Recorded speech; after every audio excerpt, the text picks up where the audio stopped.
জিঞ্জিরা এমন কোনো কিছু নাই, বিকল্প নাই। যে কোনো কিছু কপি জিঞ্জিরাতে করা যায়, কোনো সমস্যা নেই। বাকি যে কোনো মাল দেখা দিলে এই মাল অটোমেটিক, এরকম চায়নাতে যে মালগুলো আছে অনেক কস্টিং করে যায়, ওই মালগুলো আমরা এখানে তৈরি করি, এতে ওইখান থেকে রেট অটোমেটিক কমে আসে। যেন একটা পিসে এরকম 200-300 টাকা পরে, ওই পিসগুলো আমরা 100 টাকা 80 টাকার মধ্যে কমপ্লিট করে দিই। ওগুলো চায়না থেকে আসলে এখান থেকে 300-350 টাকা পিস, ওই পিসগুলো আমরা এখানে 120 টাকা 80 টাকা পিসে তৈরি করে দিই। মাল কি ওই অ্যাসেস দিয়ে তৈরি করে, তা ওদের একটু ফিনিশিং একটু ভালো আসে, আর আমাদের ফিনিশিংগুলো একটু নর্মাল থাকে, এই আর কি। আমাদের এখানে প্রায় 50-60 প্লাস আইটেম আছে।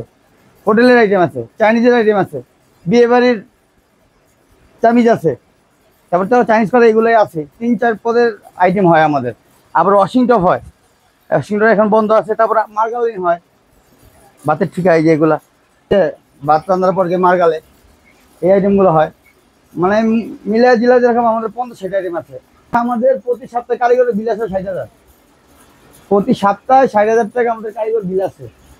তারপর মাল তো আছে, দেখা যায় প্রতি মাসে আমাদের এই যে এই পাইপগুলা প্রতিদিন 600 পিস পাইপ লাগে। প্রায় প্রতি মাসে আমাদের 5-7 লাখ টাকা শুধু পাইপ লাগে। তারপরে আমাদের সিট আছে, পিতল আছে। এক মাসে আমাদের প্রায় 15-16 লাখ টাকা লাগে কারখানা চালাইতে গেলে, প্রতি মাসে একদম মিনিমাম 15-16 লাখ টাকা। আর এখানে আরো মোটামুটি ছোট ছোট কারখানা আছে, সবার মধ্যে আমরা নাম্বার 1-এ আছি।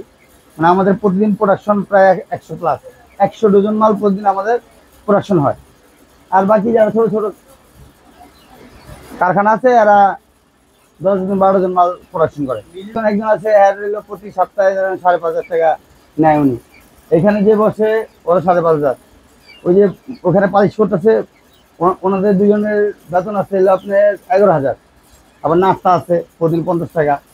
তারপর যারা ওই যে পিছে মাল কাটিং করে, যারা কাটিং করে, তারা দেখা যায় কেউ 10,000, কেউ 8,000, কেউ 5,000 প্রতি সপ্তাহে নিয়ে যাচ্ছে। অনেক টাকাই নিয়ে যাচ্ছে ব্যবসা। এখন দেখেন বাজার স্লো, এখন মাল স্টক হইবে। সামনে ডিসেম্বর জানুয়ারিতে আমাদের কোনো মালই থাকবে না ঘরের ভিতরে, মাল টান থাকবে। মানে মালের মার্কেটের অর্ডার থাকবে, কিন্তু আমরা চাহিদা পুরো করতে পারবো না।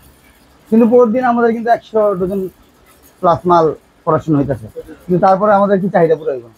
এখন একটু বাজারটা স্লো, এই জন্য মাল স্টক হইতেছে, জমতেছে।